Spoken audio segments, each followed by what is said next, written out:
నమస్తే. మనం 2026 సంవత్సరంలో రేవతి నక్షత్రం వాళ్ళకి ఎలా ఉందో మనం తెలుసుకుందాం. జనరల్‌గా ఇప్పటివరకు మీరు రాశి ఫలాలు చూసుంటారు. మీన రాశికి సంబంధించిన నక్షత్రం కాబట్టి చాలా వరకు ఆల్రెడీ 2026లో రాశి ఫలాలు ఎలా ఉండబోతున్నాయో తెలుసుకుంటున్నారు. అయితే నేను నక్షత్రం వాళ్ళకి ఎలా ఉంటుందో తెలుసుకుందాం. ఎందుకంటే 12 రాసుల్ని మరలా 27 నక్షత్రాలుగా డివైడ్ చేశారు కాబట్టి ప్రతి నక్షత్రానికి ఒక్కొక్క విశిష్టత ఉంటుంది కాబట్టి ప్రతి నక్షత్రానికి ఉండే అధిష్టాన దేవుడు, అధిష్టాన దేవత డిఫరెంట్‌గా ఉంటారు కాబట్టి, ఈ ఒక్క రాశిలో చెప్పేదానికంటే కూడా చాలా సింపుల్‌గా స్ట్రెయిట్ ఫార్వర్డ్‌గా రేవతి నక్షత్రం వాళ్ళకి ఎలా ఉందో మనం చూద్దాం. 2026 సంవత్సరంలో ఫస్ట్ ఇది గనక ఈ సంవత్సరం మీరు చూసుకుంటే అందులో ముందుగా ఎళ్ళే ముందు ఇందులో ఉన్న నక్షత్రాలు మీకు రేవతి నక్షత్రం ఉన్న పేర్లు గనక చూసుకుంటే దే, దో, చా, చి అన్న లెటర్స్ కూడా ఎవరిదైనా పేర్లు ఉంటే వాళ్ళ ఫస్ట్ లెటర్ వాళ్ళంతా కూడా రేవతి నక్షత్రం కిందే వస్తూ ఉంటారు. సో, ముందు మన రిజల్ట్స్ చేసుకునే ముందు ఈ నక్షత్రానికి ఒక విశిష్టత ఉంటుందండి. అదేంటంటే ఇది పూషాన్ నక్షత్రం అంటారు. అంటే ఈ నక్షత్రానికి అధిదేవత ఎవరంటే పూషాన్. ఈ పూషాన్ అంటే ఎవరు? పూషాన్ అంటే రక్షకుడు. ఏ రక్షకుడు? ఇతను సూర్యుని ద్వారా రక్షించడానికి వచ్చిన ఒక గొప్ప వ్యక్తి అనుకోవాలి. ఈళ్ళు ఏం చేస్తారంటే వాళ్ళు రక్షిస్తూ ఉంటారు. కాపాడుతూ ఉంటారు. ఎవరిని కాపాడుతూ ఉంటారు? ఎవరైతే ట్రావెల్ చేస్తూ ఉంటారో వాళ్ళని సేఫ్‌గా వాళ్ళ గమ్యాన్ని చేర్చటానికి ఈ పోషాన్ భగవంతుడు హెల్ప్ చేస్తూ ఉంటారు. అలానే నూరిష్మెంట్, స్ట్రెంగ్త్ అంటే ప్రతి ఒక్కళ్ళని వాళ్ళ సన్మార్గంలో వెళ్ళటానికి కావాల్సిన ఒక డైరెక్షన్ ఇచ్చే ఒక నక్షత్రం అధిపతి పోషాన్ దేవుడు అని చెప్తారనమాట. అయితే ఈ అధిపతి కళ ఈ రేవతి నక్షత్రము ఈ 2026లో ఎలా ఉంటుందో మనం తెలుసుకుందాం. ఒక ముక్కలో గనక మనం చెప్పాలనుకుంటే ఈ సంవత్సరం 2026 సంవత్సరం మీకు ఎలా ఉంటుందంటే ఇది మీకు పూర్తి విముక్తి. అంటే ఎలా ఉంటది? అన్ని ప్రాబ్లమ్స్‌కి ఇక కంప్లీషన్ చెప్పేసి కొత్తగా ఒక న్యూ చాప్టర్ బిగినింగ్‌కి కావాల్సిన ఒక శక్తి అనేది 2026లో మీకుంటుంది. సో, కంప్లీట్‌గా అంటే ఇప్పటిదాకా మీకు ఏదైతే జరుగుతూ ఉంటుందో వాటన్నిటికి ఒక ఫుల్ స్టాప్ పెట్టేసి కొత్తగా ఒక న్యూ అధ్యాయాన్ని ప్రారంభించడానికి కావాల్సిన ఇయర్ ఈ 2026 కాబట్టి చాలా చక్కగా ప్లాన్ చేసుకోవడం చాలా ఇంపార్టెంట్. ఏవైతే ఇప్పటిదాకా మీకు జరుగుతూ ఉన్నాయో అవి మంచి గాని, చెడు గాని అవన్నిటిని ఒక ముగింపు పెట్టేసి ఫ్రెష్‌గా మీకు కొత్తగా ప్లానింగ్ చేసుకొని ఫ్రెష్‌గా లైఫ్‌లోకి న్యూగా ఎంటర్ అయ్యాల్సిన టైం అయితే మీ అందరికొచ్చేసింది. ఈ టైంలో మీరు 2 ముఖ్యమైన పనులు చేయాలి. ఒకటి పాత వాటినన్నిటిని, పాత రిలేషన్‌షిప్‌ని, పాత ఎక్స్‌పీరియన్స్‌ని మొత్తాన్ని మీకు నచ్చని విధంగా ఏమైనా ఉంటే వాటినన్నిటిని పక్కన పెట్టేసి అలా వదిలేసేయండి. ఫ్రెష్‌గా రాబోయే ఒక న్యూ టయాన్ని మీరు ముందులోకి మీ గ్రిప్‌లోకి తెచ్చుకోవడానికి ప్రయత్నం చేయండి. ఇది మీరు ఫస్ట్ ఓవరాల్‌గా సమ్మరీ గనక చూసుకుంటే. అయితే మనం డీటెయిల్స్ గనక చూసుకుంటే వీళ్ళకి ఏమవుతుంది? అంటే శని వల్ల మీకేమవుతుందంటేనండి స్వీయం బాధ్యత, పరిపక్వత అని చెప్తారు. అంటే ఏమవుతుంది? పర్సనల్ రెస్పాన్సిబిలిటీ ఎక్కువుంటుంది. మెచ్యూరిటీ ఎక్కువొస్తుంది. శని మీకు జన్మరాశిలో ప్రవేశిస్తూ ఉన్నాడు కాబట్టి మీకు చాలా మెచ్యూరిటీ ఉంటుంది. ఏదైనా పని చేయాలనుకుంటే చెయ్యొచ్చా? చేయకూడదని చాలా బాగా ఆలోచించేసి ఒక డెసిషన్‌కొస్తూ ఉంటారు. అంటే ప్రాక్టికల్‌గా చెప్పాలంటే మీకొక ఆఫరొచ్చింది. మీరు దాన్ని చాలా క్విక్‌గా చెప్తారు. ఇది ట్రాపా? లేకుంటే ఆపర్చునిటీనా? నిజంగా అవకాశం ఇస్తున్నారా? లేదంటే అవకాశం పేరుతో మనల్ని మోసం చేస్తున్నారా? అన్న ఆ మెచ్యూరిటీ మీకు ఈ టైంలో చాలా ఎక్కువొస్తుంది. అందుకని ఇమ్మీడియేట్‌గా మీరు ఎలిమినేషన్ చేసేస్తారు. ఇది నాకు కావాలి, వద్దు.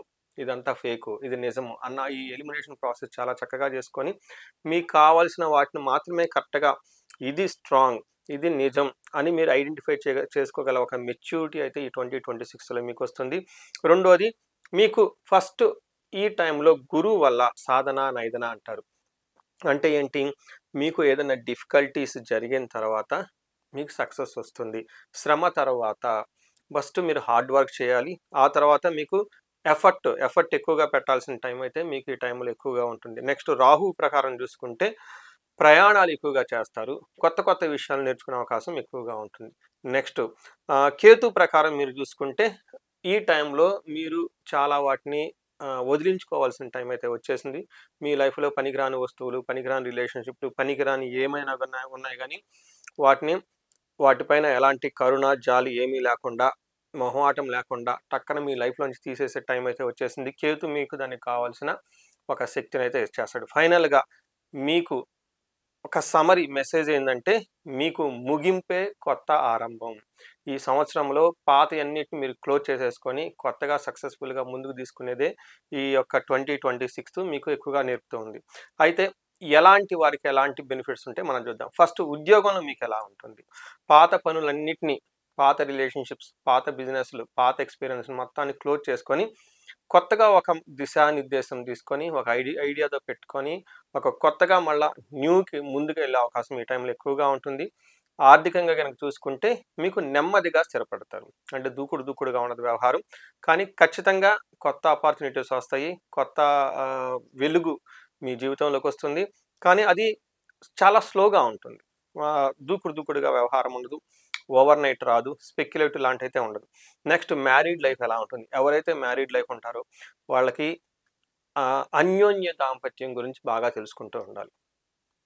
సీతారాముల వారిని పూజిస్తూ ఉండాలి. ఏమనుకుంటారంటే మన పార్ట్నర్, ఓకే, అది బిజినెస్ కానివ్వండి, లేదంటే ఇంకొకళ్ళు కానీ, లేదంటే మీ పార్ట్నర్, ఓకే, లేదంటే వైఫ్ మీకు చాలా ఇంపార్టెంట్ వ్యక్తి మీ లైఫ్‌లో అని గమనించుకుంటూ ఉండాలి. ఈగో క్లాషెస్‌కి పోకుండా చాలా చక్కగా అన్యోన్యంగా ఆప్యాయతగా ఉండటం అనేది చాలా ఇంపార్టెంట్ అని గమనించుకొని, చాలా చక్కగా అవగాహనతోటి ఒక మెచ్యూర్డ్‌తో బిహేవ్ చేయడం చాలా చాలా ఇంపార్టెంటు. ఆరోగ్యం ప్రకారం గనుక చూసుకుంటే మీకు నిద్రపోయేటప్పుడు కొంచెం డిస్టర్బెన్స్ వచ్చే అవకాశం ఎక్కువగా ఉంటుంది. అలానే నరాలకు సంబంధించిన నొప్పులొచ్చే అవకాశం కూడా ఎక్కువగా ఉంటుంది. ఇది మనం ఒక్కొక్క భాగంగా ఎలా ఉంది ఇప్పటిదాకా మనం తెలుసుకున్నాం. ఇందులో పాదాల వైద్య గనుక చూసుకుంటే ఎవరిదైనా రేవతి ఫస్ట్ పాదం ఉంటే వాళ్ళకి ఇప్పుడు రీఎవాల్యుయేటింగ్ లైఫ్ పాత్ అంటారు. అంటే ఏంటి? మీకు జీవితంలో జరగబోయే ప్రతి ముఖ్యమైన అంశాన్ని పునర్విమర్శ చేసుకునే అవకాశం మీకు ఎక్కువగా ఉంటుంది. ఆలోచించుకుంటూ ఉంటారు. రెండో పాదం వాళ్ళకి సేవాభావంతో ఎక్కువ ఉంటారు. మూడో పాదం వాళ్ళకి కర్మ. ఇప్పటిదాకా ఏదైనా గనక ఇన్‌కంప్లీటెడ్ వర్క్స్ ఏమన్నా ఉంటే వాటన్నిటిని చక్కగా కంప్లీట్ చేసుకుంటూ ఉంటారు. నాలుగో పాదం ఉంటే లిబరేషన్ ఫోకస్ అంటారు. ఇక్కడ లిబరేషన్ అంటే ఏంటి? మోక్షం. మోక్షం అంటే ఏంటి? ఇప్పటిదాకా మిమ్మల్ని ఏదైతే బాధిస్తూ ఉందో, ఇప్పటిదాకా మీరు ఏదైతే చక్కగా ఒక హ్యాపీనెస్, స్ట్రెంగ్త్, స్ట్రాంగ్ అని ఒక పవర్ అని మీరు ఫీల్ అవుతూ ఉన్నారో అది మీకు దూరం అయిపోవటం. ఇది కాదు, ఇదంతా మనకు ఒక ఇమేజినరీ, రియాలిటీ ఈజ్ డిఫరెంట్ అని ఒక నిజాన్ని గ్రహించుకొని దాని ద్వారా మూవ్ అవుతూ మీరు అనవసరమైన అటు సంతోషం గానీ, అనవసరమైన దుఃఖాన్ని వాటిని పోగొట్టేసుకొని ఒక బ్లిస్‌ఫుల్ కండిషన్‌లో ఈ నాలుగో పాదం వాళ్ళు ఎక్కువ ఉంటారు. సో, చూశారు కదండీ! రేవతి నక్షత్రం వాళ్ళకి 2026లో ఒక కొత్త జీవితానికి ఒక పునాది పడే అవకాశం చాలా ఎక్కువగా ఉంటుంది. ఈ రేవతి నక్షత్రం వాళ్ళకి పరిహారాలు గనక చూసుకుంటే ఫస్ట్ చాలా సింపుల్ పరిహారాలు చాలా మందికి తెలిసే ఉంటుంది. అన్నదానం ప్రయాణికులకు చేస్తే ఈ నక్షత్రం వాళ్ళకి చాలా చాలా బాగా కలిసొస్తుంది. గుర్తుపెట్టుకోండి, ఇది లైఫ్ టైమ్ రెమెడీ. ఎవరైనా గనక తీర్థయాత్రలు వెళ్తున్నా, లేదంటే అరుణాచలం వెళ్తున్నా, కాశీ వెళ్తున్నా, ఇంకొక చోటకి ఎక్కడైనా వెళ్తున్నా కానీ ఇలాంటి వాళ్ళకి గనక మీరు గుర్తుపెట్టుకొని పుణ్యక్షేత్రాలు గనక అన్నదానం చేయగలిగితే మీకు లైఫ్ టైమ్ రెమెడీ అని చెప్పుకోవాలి. రెండోది, అతిగా శ్రమించొద్దు, అతిగా ఆందోళన చేయొద్దు. చాలామంది మనకి చాలా హార్డ్ వర్క్ చేయండి, హార్డ్ వర్క్ చేయండి, డే అండ్ నైట్ ఆలోచించని చెప్తూ ఉంటారు. అది సహజంగా. కానీ ఈ టైంలో మీరు టూ మచ్ హార్డ్ వర్క్ చేయొద్దు. ప్లాన్డ్‌గా ఎంతైతే మీకు కంఫర్టబుల్‌గా ఉంటుందో అంత వర్కే చేయండి. అయ్యయ్యో! ప్రాబ్లమ్స్ ఉన్నాయి, టూ మచ్ వర్రీ అవ్వద్దు, టూ మచ్ ఆందోళన కూడా చెందొద్దు. ఎంతవరకు మీకు పాసిబిలిటీ ఉందో అంతవరకే వర్క్ చేయండి. ఎంతవరకు మీరు రిస్క్ తీసుకుంటారో అంతవరకే తీసుకోండి. మిగతాదంతా దేవుడికి వదిలేసేయండి. సో, చూసారు కదండీ! ఈ రేవతి నక్షత్రం వాళ్ళకి 26వ సంవత్సరం ఎలా ఉండబోతుంది అని చెప్పటంతో పాటు ఏమేం పరిహారాలు చేయటం జరుగుతుందో మీకు గమనించారు. ఎవరైనా గనక కొంచెం ప్రొఫెషనల్ మ్యాటర్స్‌లో వీక్‌గా ఉంటే వీళ్ళు మన్యు పాశుపత అభిషేకం చేసుకుంటే చాలా చక్కగా కలిసొస్తుంది. శనికి సంపూర్ణ శాంతి పూజలు చేయటంతో పాటు మీరు నవగ్రహ టెంపుల్స్‌ని రెగ్యులర్‌గా తిరుగుతూ ఉంటే గనక చాలా చక్కగా ఉంటుంది. ఈ రాశి, ఈ నక్షత్రం వాళ్ళకి అష్టైశ్వర్యాలు కలగాలి, భోగభాగ్యాలు కలగాలి, 26వ సంవత్సరంలో ఉన్నతంగా ఎదగాలని చెప్పేసి నేను కోరుకుంటున్నాను. నమస్తే.